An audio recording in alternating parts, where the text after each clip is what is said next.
After Guestwick, the line is not really accessible until we get to Thelmelthorpe. Here it's an interesting area, because following the closure of the Midland and Great Northern Line in 1959, the following year a junction was installed here to allow direct running between Aylsham South and Norwich City and Llenwade, using the reopened part of the Wroxham to County School line. This was operated now as a light railway, and the principal traffic was building products to Llenwade and other freight into Norwich City. And on this aerial shot you can see the old Aylsham line up in the top right there, and the curve, which is very prominent on here, curving round and down to join up with the old alignment of the Midland and Great Northern Line into Norwich City. So now let's go down there and see what we can actually see. So here I am down now at Thelmelthorpe, I'm not quite sure I pronounced that, and in that direction is the curve to Aylsham South, and in that direction is the line to Melton Constable. And in 1960, after the Melton Constable to Norwich City line closed, after the last train departed up to Melton Constable, this line was cut and slewed over to meet the rails of the curve which had already been laid. And once connected, it then gave a complete circuit from Norwich Thorpe round to Norwich City via Aylsham South and Wroxham. As you can see now, very overgrown, and we shall be going in that direction towards our next station, Whitwell.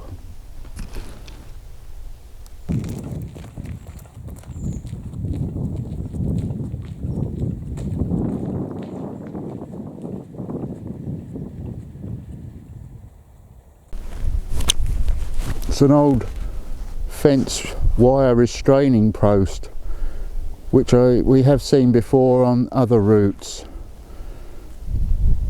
just used to tighten and tension the wire of the fencing.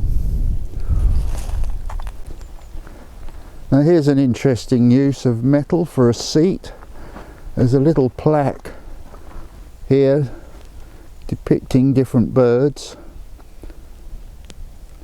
There's a name on that as well, John B.E.H.M.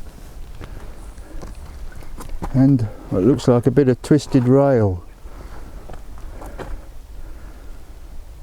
Very unusual.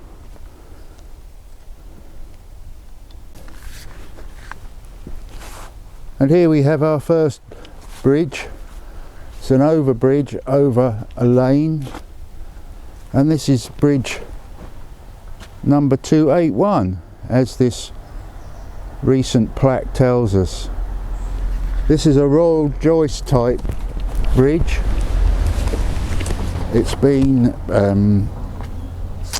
I don't know, the metal, maybe to stop people climbing up probably, but there is a way down.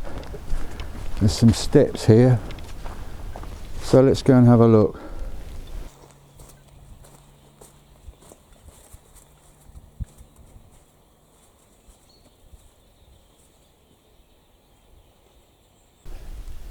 Yes, typical M and GN structure, blue brick. Oh, excuse me, steel and concrete underneath, and curved wing walls.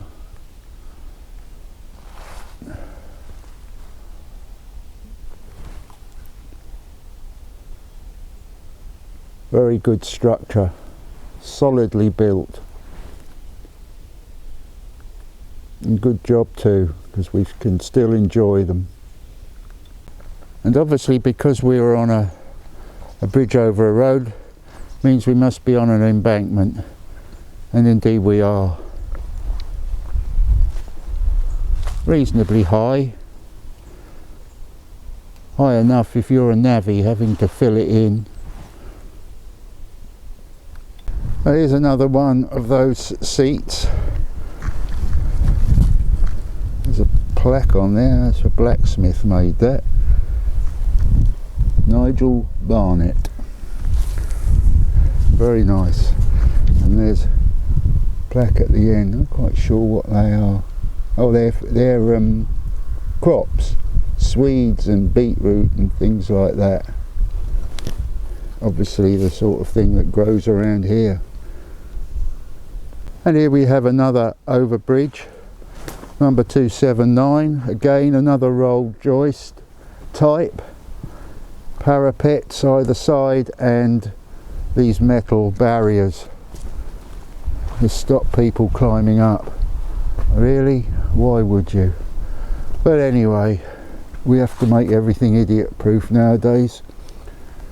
And I did see some steps down here. I'll go and have another look, although I'm pretty sure I know what we're going to see.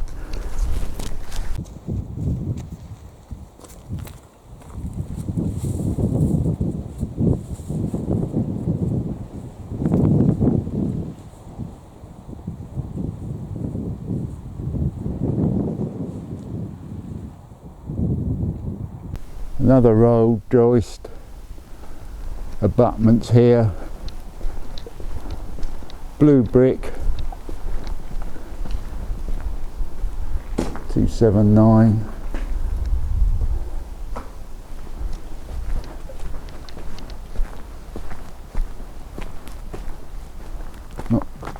Not very large wing walls, but none at all really. Again, nice solid structure, looks in pretty good nick. Something's been digging around here. I don't know if it was been badgers, foxes,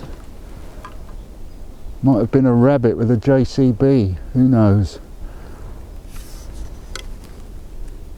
Now there should be a bridge here, number 278, an elliptical masonry, where the B1145 crossed over, but there's no sign of it now. We have to walk up onto the road, across and down the other side. So let's do that now.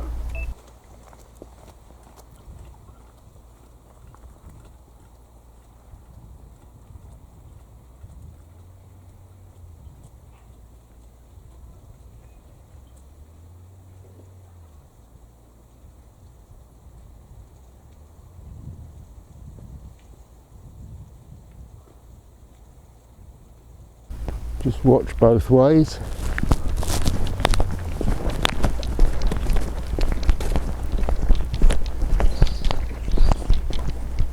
And off we go.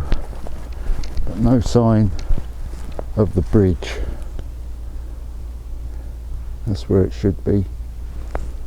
Or here somewhere.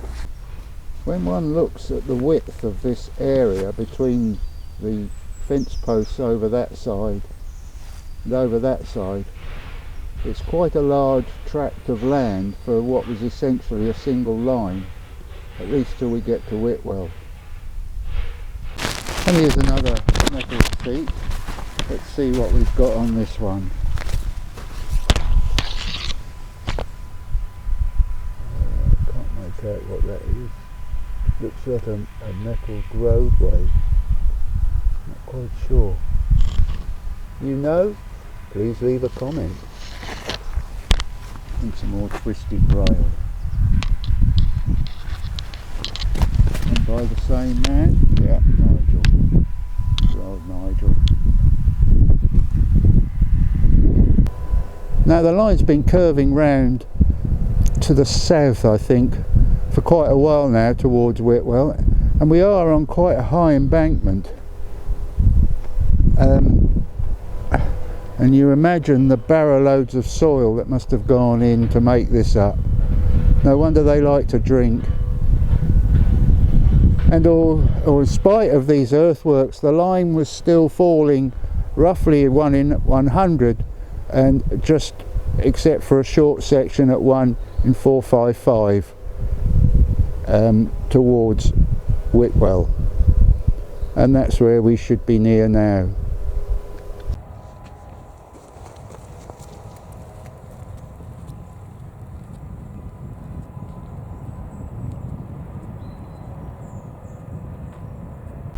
Now, before we enter the station, the line crosses over this road via bridge number 276.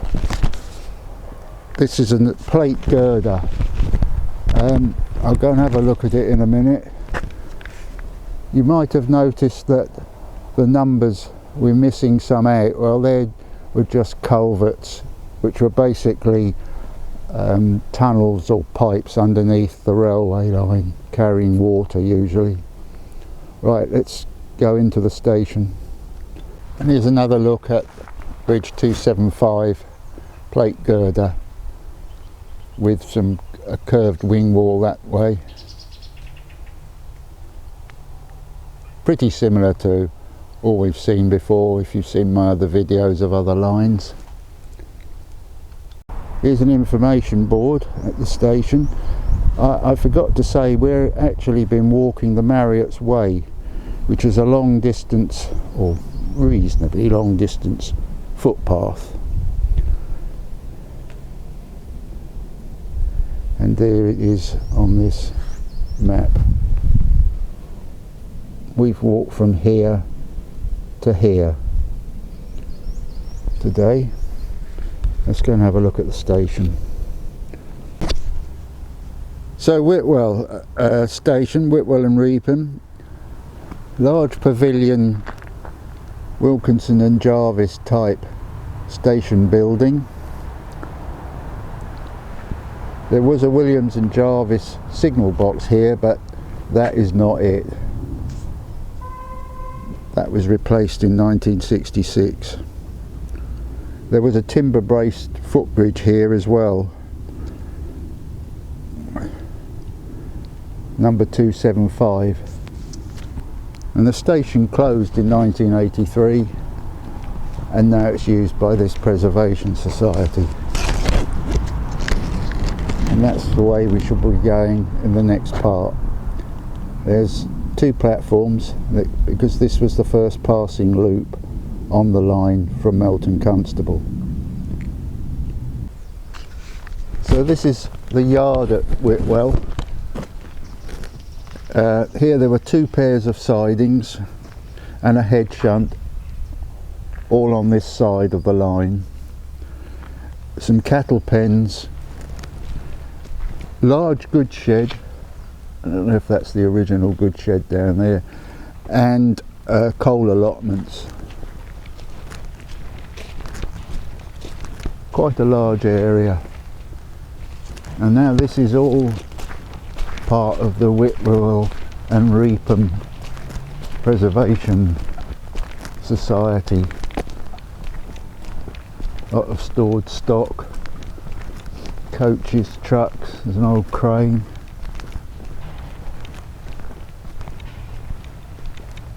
I don't know if that's the original line there. That I assume is the goods shed, or was the goods shed.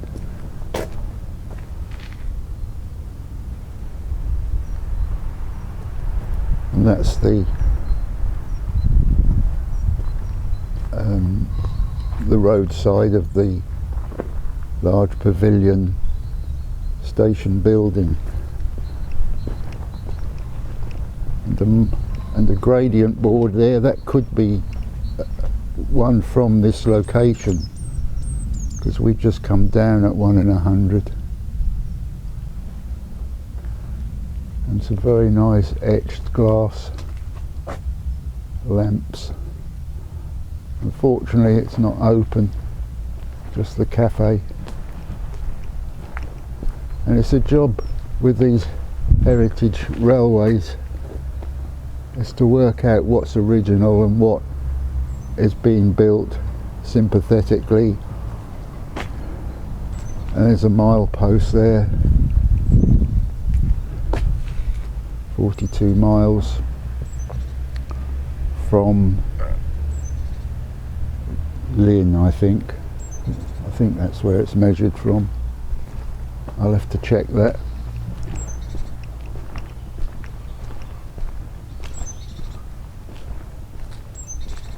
Old scales, door on the back, like a tariff shed maybe.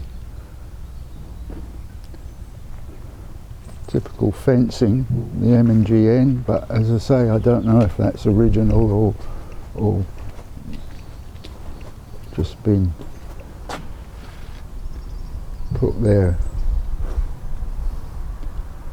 to replicate what would have been there.